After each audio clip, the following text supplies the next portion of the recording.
Hi, this is Kuti once again from the District Academy. Today we are going to be discussing about nonlinear editors, their roles, their jobs, their function core, as it were. Who is an editor? Who is a nonlinear editor? According to standards in a country, an editor, Nigeria, in quotes, the editor or the nonlinear editor is the one that does the color grading, the graphics, the end credits, rearranging and arrangement of clips on the timeline, digitizing in those days when we used to use tapes.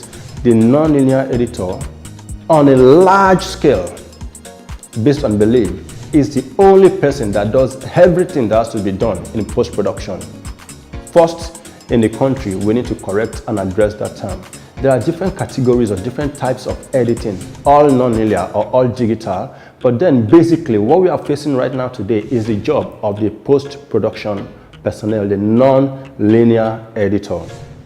Now, the non-linear editor is the person that arranges your clips on the timeline, that takes care of all modulation in terms of manipulation, cutting out necessary parts or unnecessary parts, adding what is necessary to your clips or your timelines or your materials on the timeline, and putting basic finish to your product, making it presentable. The non-linear editor is the person that tells you the story based on the director or on the script or the producer he is working with or that she is working with. The non-linear editor has no business with your graphics. Professionally, the non-linear editor has no business with your color grading. The non-linear editor has no business with your end credits. The non-linear editor has no business with your special effects. All these things I've mentioned are different aspects of post-production. In Nigeria, we see the non-linear editor as the only post-production personnel we need to work with. That idea has to be corrected, has to be changed in the first place before we really discuss the core functions of a non-linear editor. Now, a non-linear editor does not just edit out of thin air. No. There are basic applications, basic steps, basic procedures that need to be taken before you can become a non-linear editor. One of the major procedures or basic steps that you need to take is understanding, knowing, in short, getting in bed with your frame rates, your types of frequency or your type of video signal. Are you using PAL or NTSC? Are you shooting on 1080p or 1080i? Are you doing a 25 frame shoot or are you doing a 50 frame, or what kind of projects, all those things you need to understand? Those professional jargons, those things, we're going to talk about them in a bit. We're going to start off with the basic things first. What is editing? Editing, either nonlinear or linear, is simply the addition or removal, manipulation in basic or in essence of every material that has been recorded visually. I'm not talking about sound right now. That is the job of a sound producer. Now, for editors, you need to acclimatize yourself, or at least familiarize yourself with the production materials or the production equipment your producer, your director, and your DOP or your sound engineers, all of them will be using, so you can know the right kind of projects to open or to launch, or the right kind of settings to use when you want to start editing your job. There are different softwares for editing. You have your AMPEEN Composer, you have Final Cut Pro, and then you have Adobe Premiere Pro. Those are the three major softwares used in the country professionally. A couple of productions will not work with you in the country if you are not a proper user of AMPEEN Composer. Some companies will tell you no, it has to be Final Cut Pro, while some will tell you you can use Adobe Premiere Pro. Those are the three major softwares used in Nigeria. Our choice software for this particular training series will be Adobe Premiere Pro. I will be using Adobe Premiere Pro Creative Cloud 2017.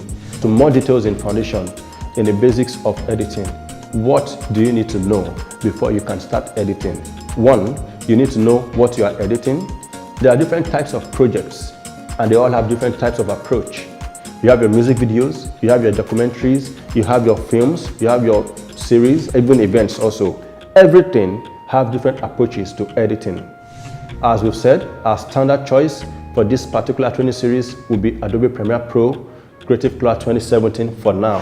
Later on, we'll start approaching and opening up to people that use AMPEEN Composer and then Final Cut Pro too. Apart from these softwares, there are a lot of other things that editors need to know. before you even get to start using these softwares or making up your mind on which softwares to use. You need to have to understand your systems properly. I have worked with companies, I have seen people that are trying to do stuff that systems with 8 megabyte cache RAM or processor cache should be doing, and they are using just systems of 3 megabyte cache processor cache. I'm talking about technical details now, because in editing you have to put into consideration your motherboard speed, your bus speed, your processor speed, then the RAM also, the RAM for the system. Apart from that, then the VGA too must be considered.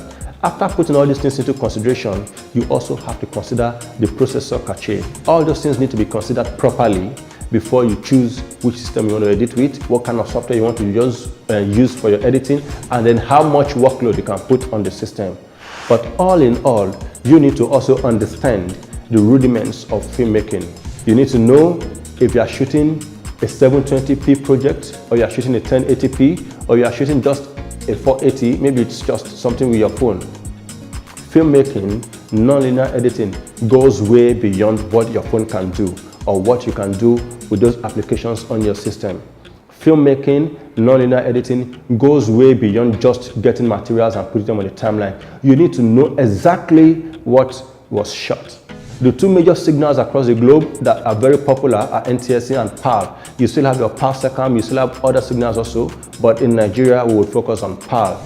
Now, PAL system means your project most probably will be in 25 frames or 50 frames. So if you're going to be working with any project or on any project, always remember to open up your project in PAL, except you want to finish editing, then start converting to PAL.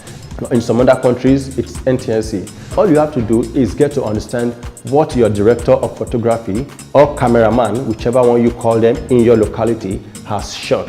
The camera settings, so you can then know the right settings to open up on your system.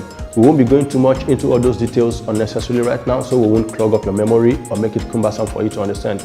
But basically what we are saying is garbage in, garbage out. If you recorded in 1080p, please edit in 1080p. If you recorded in 720p, it only makes sense for you to open up a sequence that will edit for you in 720p. Except you're looking at blowing up your pictures, which means at the end of the day you might have some bit of pixelation or at least blurriness on it, because you're going to try to enlarge it by force. It's as good as pulling a nylon material or a polyethylene material and trying to stretch it. There will definitely be gaps in between. So basically, if you are going to edit in 720, you are still safe if you shoot in 1080p or 1080i, because it's bigger and you're going to be squeezing it down. A whole lot of Nigerians will shoot and say they must shoot in 4K, in 2K, in 8K, whatever K you are shooting in, whatever artist that has been shot, you must have a system that can perfectly understand, interpret, and work with the footages. Thank you.